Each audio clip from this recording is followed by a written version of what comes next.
এবার মার্কিন মিসাইল দিয়ে রাশিয়ায় হামলার অনুমতি বাইডেনের, তৃতীয় বিশ্বযুদ্ধ শুরুর উস্কানির অভিযোগ। নরওয়ের সাগরে মাছের জালে ধরা পড়ল মার্কিন সাবমেরিন, দুর্ঘটনা নাকি রাশিয়ার উপর আমেরিকার নজরদারি।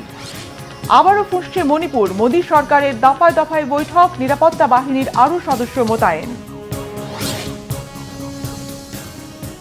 আসসালামু আলাইকুম, দেখছিলেন Bangla vision world news headline. বিদায়ের বেলাতেও যুদ্ধকে আরও বাড়িয়ে দিয়ে যাচ্ছেন যুক্তরাষ্ট্রের যুদ্ধবাজ নেতা হিসেবে খ্যাত প্রেসিডেন্ট জো বাইডেন। যুক্তরাষ্ট্রের মিসাইল ব্যবহার করে রাশিয়ার গভীরে হামলা চালাতে পারবে ইউক্রেন, প্রথমবারের মতো এমন অনুমতি দিয়ে রীতিমতো হইচই ফেলে দিয়েছেন আর মাত্র 2 মাস ক্ষমতায় থাকা বাইডেন। এমন সিদ্ধান্তকে মারাত্মক উস্কানি ও তেলের মধ্যে আগুন ধরিয়ে দেওয়ার শামিল বলছে রাশিয়া। আর নবনির্বাচিত মার্কিন প্রেসিডেন্ট ডোনাল্ড ট্রাম্পের ছেলের অভিযোগ, সামরিক শিল্পের সঙ্গে জড়িতরা তৃতীয় বিশ্বযুদ্ধ শুরু করে দিতে চায়। এমন পরিস্থিতিতে আসছে দিনে ট্রাম্পের সিদ্ধান্তের দিকে তাকিয়ে বিশ্ব। শহীদ আরাফাতের ডেস্ক রিপোর্ট। রাশিয়ার গভীরে হামলা চালাতে যুক্তরাষ্ট্রের দূরপাল্লার মিসাইল ব্যবহার করবে ইউক্রেন।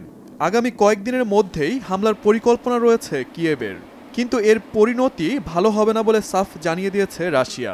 ইউক্রেন মার্কিন মিসাইল ব্যবহার করে হামলা চালালে তৃতীয় বিশ্বযুদ্ধ শুরু করবে ক্রেমলিন। রাশিয়া ইউক্রেন সংঘাত শুরু হওয়ার পর গেল 3 বছরে রাশিয়ার গভীরে হামলার মতো অস্ত্র ব্যবহারের অনুমতি ছিল না ইউক্রেনের। সম্প্রতি উত্তর কোরিয়া সেনা মোতায়েন করেছে রাশিয়ায়। এটি নিয়ে শঙ্কা প্রকাশ করেছে ওয়াশিংটন ও কিয়েভ। এমন একটি পরিস্থিতিতে যুদ্ধক্ষেত্রে ইউক্রেনকে আরও শক্তিশালী করতে অস্ত্র ব্যবহারের অনুমোদন দিল ওয়াশিংটন।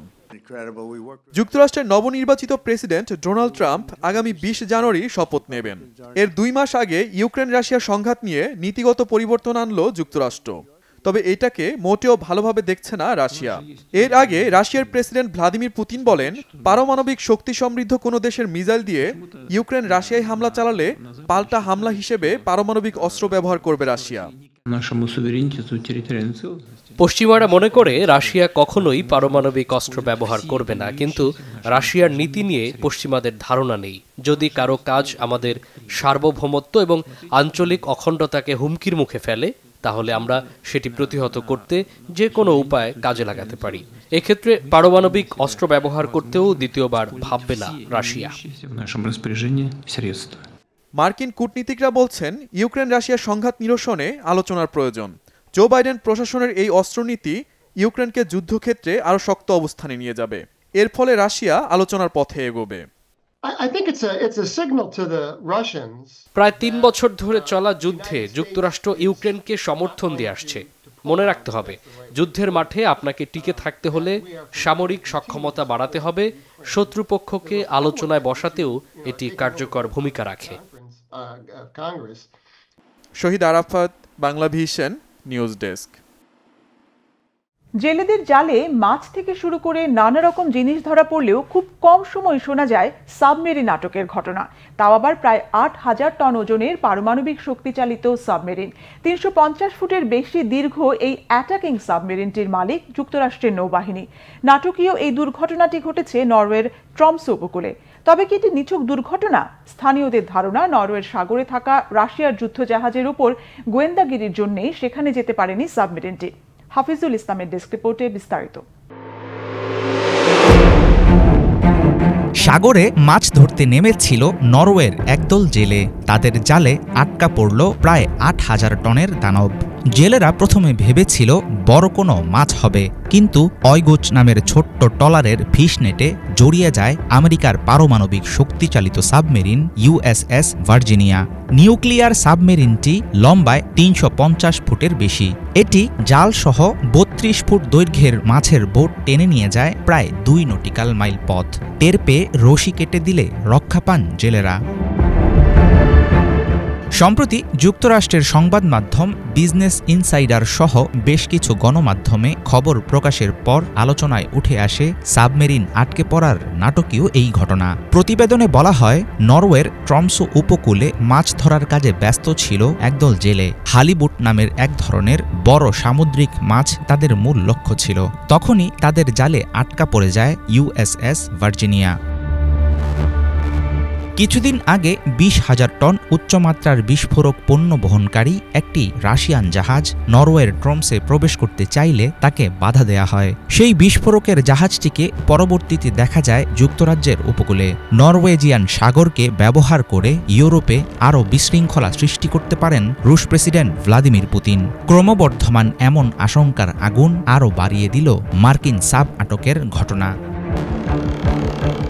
2021 সাল থেকে নরওয়েজিয়ান জলসীমায় আনাগোনা রয়েছে মার্কিন পারমাণবিক সাবমেরিনের। একটি চুক্তির আওতায় সাবমেরিনের ক্রু এবং প্রয়োজনীয় রসদপত্র সরবরাহের জন্য ট্রমসের বাইরে একটি বেসামরিক বন্দর ব্যবহার করতে পারে আমেরিকান নৌবাহিনী।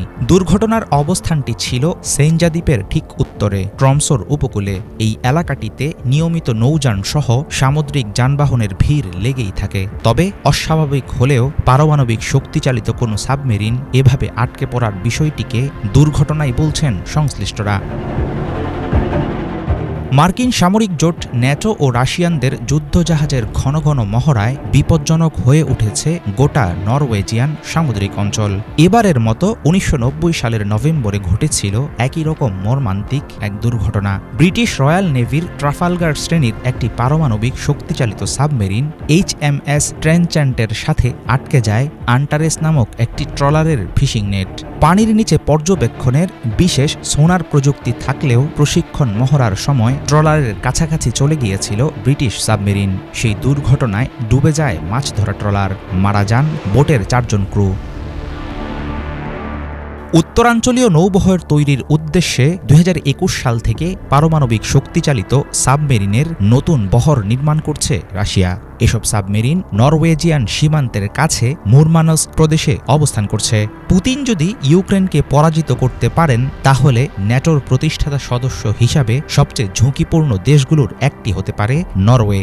এমন আশঙ্কার মাঝে মার্কিন পারমাণবিক সাবমেরিনের মাছের জালে আটকে পড়ার বিষয়টিকে সহজে দেখার সুযোগ নেই বলেই মনে করেন অনেক সামরিক বিশ্লেষক।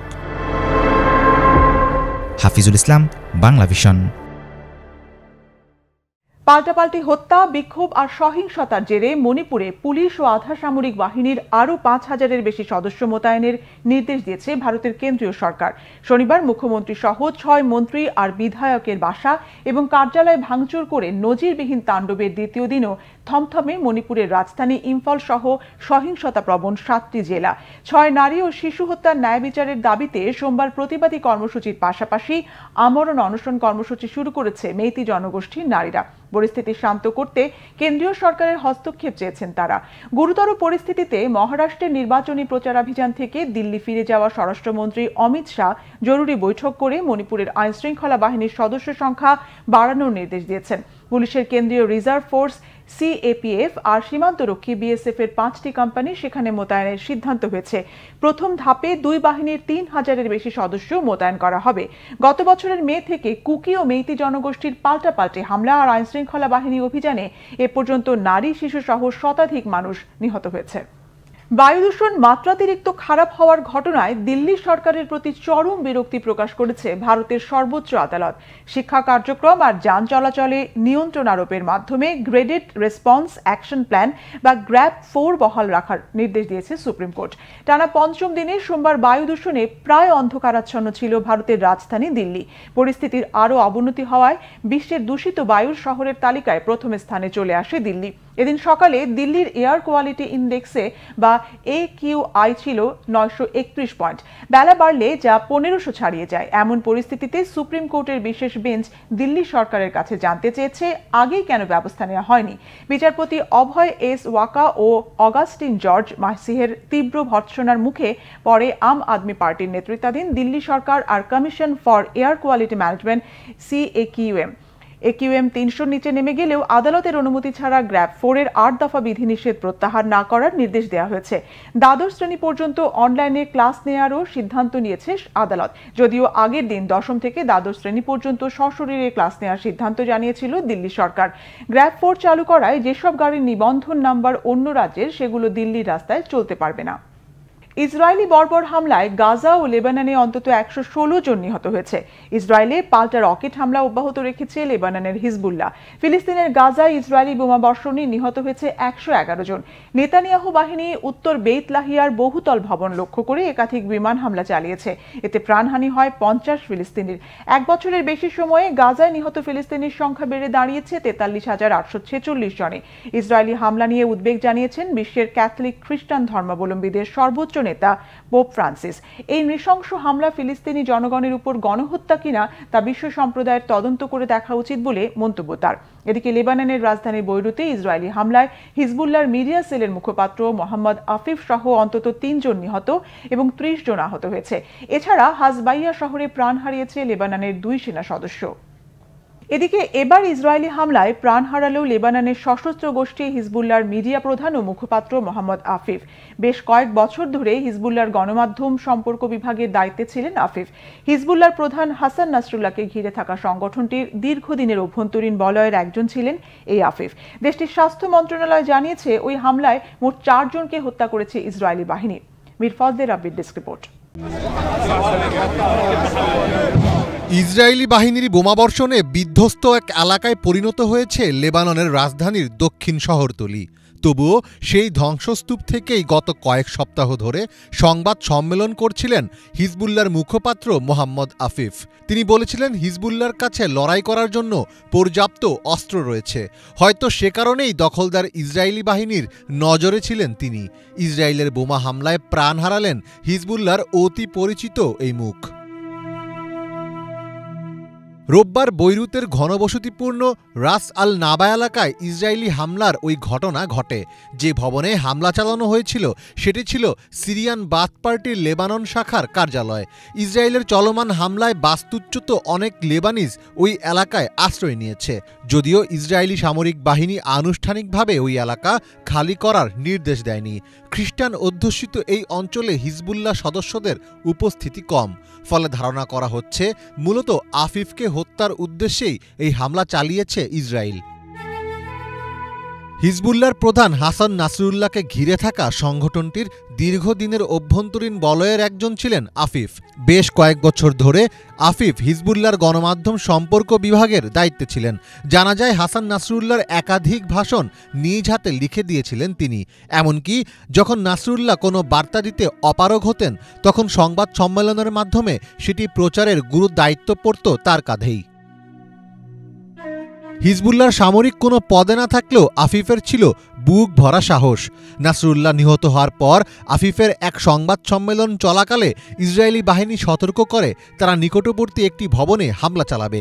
সাংবাদিকেরা তখন টেবিল থেকে দ্রুত নিজেদের মাইক্রোফোনগুলো তুলে নিতে শুরু করলে আফিফ বলেছিলেন, বোমা হামলা করে আমাদের ভয় দেখাতে পারবে না। জীবন নাশের আশঙ্কা থাকলেও কোনো প্রতিকূল পরিস্থিতিতেই আত্মগোপনে যাননি আফিফ। দায়িত্ব পালনের পুরো সময়ে একবারের জন্য নিজের ফোন নম্বর পরিবর্তন করেননি তিনি। ফলে সংগঠনের যে কেউ যে কোনো প্রয়োজনে সহজেই তার সাথে যোগাযোগ করতে পারতেন। ইসরায়েল ভিত্তিক একাধিক গণমাধ্যম দাবি করছে নেতানিয়াহুর বাসভবনে হামলার মূল পরিকল্পনাকারী ছিলেন এই মোহাম্মদ আফিফ। আফিফ অল্প বয়সে হিজবুল্লাহতে যোগ দেন। 2006 সালে হিজবুল্লাহ ও ইসরায়েল যখন যুদ্ধে লিপ্ত হয় তখন প্রথম হিজবুল্লাহ টেলিভিশন চ্যানেল আল মানারের তথ্য পরিচালক হিসেবে পরিচিতি পান আফিফ। মোহাম্মদ আফিফকে গত সোমবার শেষ দেখা গিয়েছিল। সেদিন তিনি বৈরুতের দক্ষিণ শহরতলিতে একটি সংবাদ সম্মেলনে কথা বলছিলেন। হয়তো তিনি সেদিনও জানতেন না সেটিই হবে তার জীবদ্দশার শেষ সংবাদ সম্মেলন। মীর ফজলে রাব্বি, বাংলা ভিশন।